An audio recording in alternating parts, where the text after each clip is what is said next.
এরপর একটা দিন পার হয়ে যায়। রাজকুমার প্রতাপের কোনো খোঁজই পাওয়া যায় না। ওদিকে উর্মিমালা আবারও রাজপ্রাসাদে এসে হাজির হয়। রাজপ্রাসাদে এখন সবাই প্রতাপকে খুঁজে পাওয়ার জন্য ব্যস্ত হয়ে পড়েছে। আর এটাই আমাদের মোক্ষম সুযোগ। এই সুযোগে আমাদেরকে যে করেই হোক ফুলকুমারীর মাথার চুল আর কাপড়ের কিছু অংশ জোগাড় করতেই হবে। আমি কথা দিচ্ছি, যে করেই হোক আজ আমি ওগুলো জোগাড় করে আনবই। তবে হ্যাঁ, আপনাকেও একটা কাজ করতে হবে। কিছুক্ষণ আগে ফুলকুমারীকে দেখলাম রানীমার কক্ষে যেতে।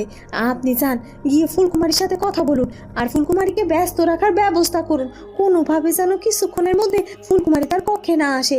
আর আমি এগুলো জোগাড় করার ব্যবস্থা করছি।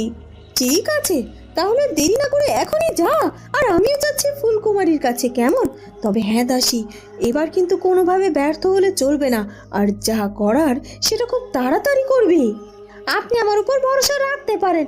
এবার আর কোনোভাবে আমি ব্যর্থ হচ্ছি না, কথা দিচ্ছি। এই কথা বলে দাসী সেখান থেকে চলে যায়।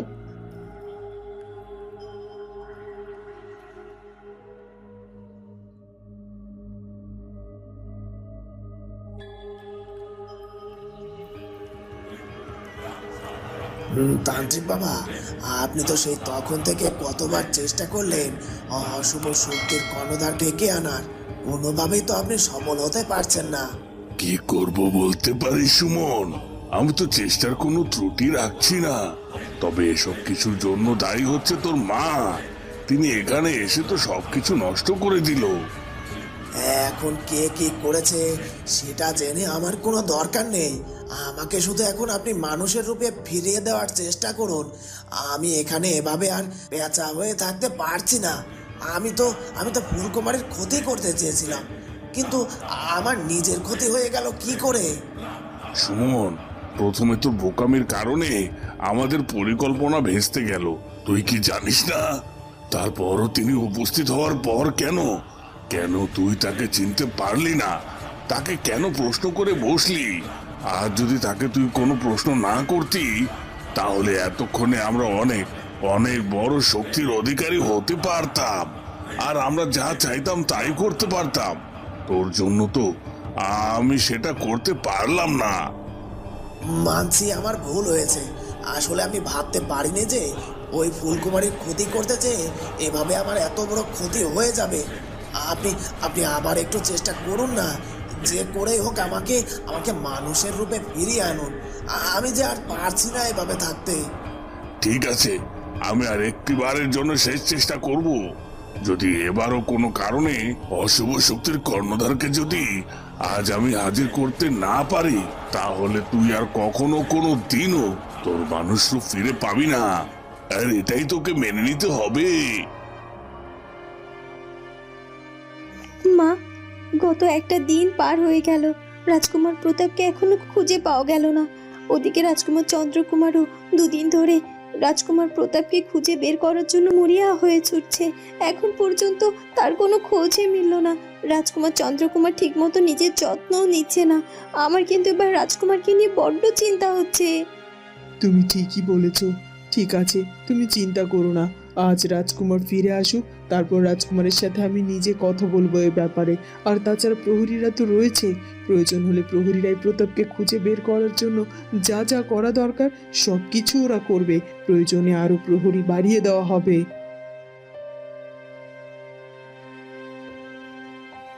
আসলে রানীমা, ছোট মুখে একটা বড় কথা বলি। কারণ রাজকুমার প্রতাপ রাজকুমার চন্দ্রকুমারের খুব ভালো বন্ধু। আর তাই রাজকুমার প্রতাপের এভাবে হারিয়ে যাওয়াটা রাজকুমার চন্দ্রকুমার মেনে নিতে পারছে না। আর তাই তো সে নিজের রাজকুমার প্রতাপকে খুঁজতে বের হওয়ার সিদ্ধান্ত নিয়েছে। তবে আমি এটা বুঝতে পারছি না যে রাজকুমার প্রতাপ হঠাৎ করে এভাবে কোথায় হারিয়ে যেতে পারে। সেটা যদি জানতাম তাহলে তো হয়েই যেত, আমাদের এত কষ্ট করে রাজকুমার প্রতাপকে খুঁজতে হতো না। ওদিকে দাসী ফুলকুমারীর কক্ষে গিয়ে সেখান থেকে ফুলকুমারীর কিছু চুল এবং কাপড়ের কিছু অংশ জোগাড় করে ফেলে। এই তো অবশেষে ফুলকুমারীর মাথার চুল এবং কাপড়ের কিছু অংশ জোগাড় করতে পেরেছি। কদিন অনেক চেষ্টা করলাম, কিন্তু অবশেষে আজকে সফল হতে পেরেছি।